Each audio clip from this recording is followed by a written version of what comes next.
Chapter 14. Sometimes I told Gloria the story Miss Franny Block had just told me. Or I imitated Otis, tapping his pointy-toed boots and playing for all the animals, and that always made her laugh. And sometimes I made up a story, and Gloria Dump would listen to it all the way through from beginning to end. She told me she used to love to read stories, but she couldn't anymore because her eyes were so bad. "Can't you get some really strong glasses?" I asked her.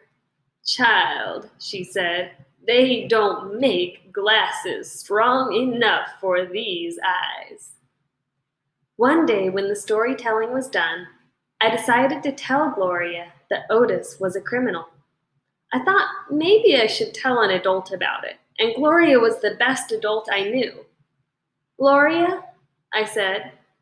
"Mm-hmm," she said back. "You know Otis?" "I don't know him, but I know what you tell me about him." "Well, he's a criminal. He's been in jail. Do you think I should be afraid of him?" "What for?" "I don't know. For doing bad things, I guess. For being in jail." "Child," said Gloria, "let me show you something."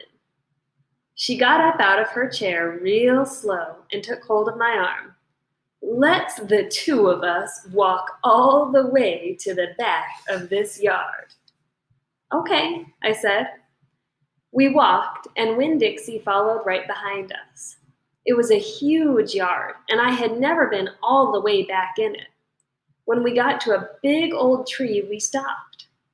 "Look at this tree," Gloria said. I looked up. There were bottles hanging from just about every branch. There were whiskey bottles and beer bottles and wine bottles all tied on with string, and some of them were clanking against each other and making a spooky kind of noise.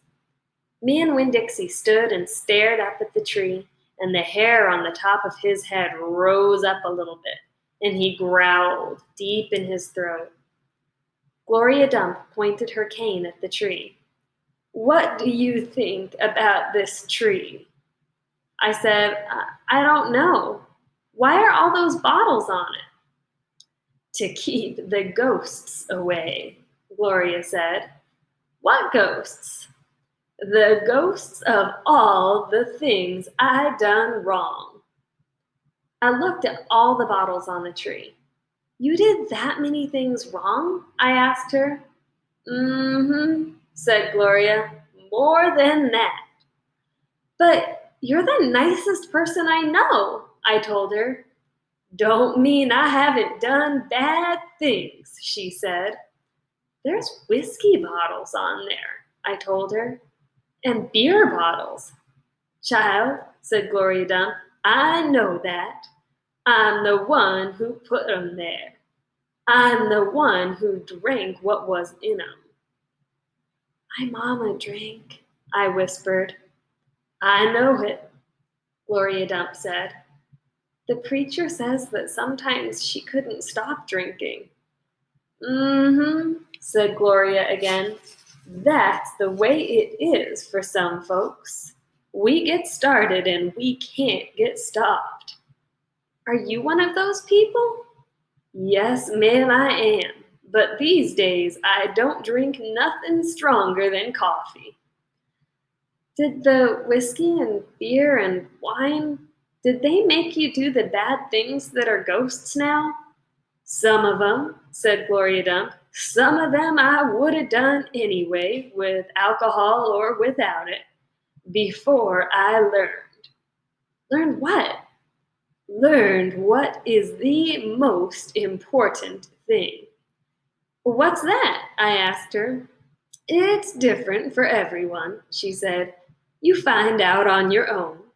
But in the meantime, you got to remember, you can't always judge people by the things they done. You got to judge them by what they are doing now.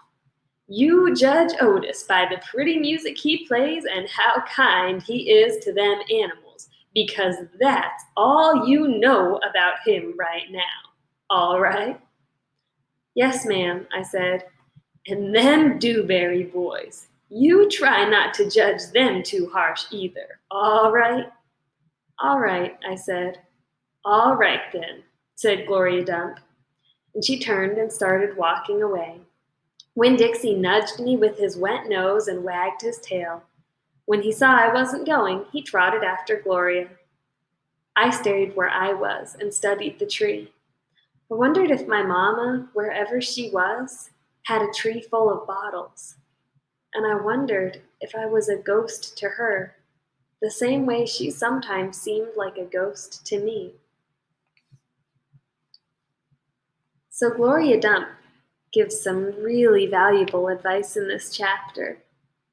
She says that you've got to judge people by what they're doing right now, and that you can't always judge them by the things that they've done in the past.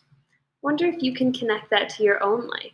If you can think about how maybe you've done things that you're not proud of in the past, but you know that you're doing better things now, and that's what you would like people to know about you. Or maybe you know somebody else who's done things that they don't feel proud of in the past, but are really working hard on doing things that they're proud of now and making that their character and their personality. Everybody can always do really good things with their lives. If you have any connections that you want to share and you're watching on Flipgrid, go ahead and post a video reply.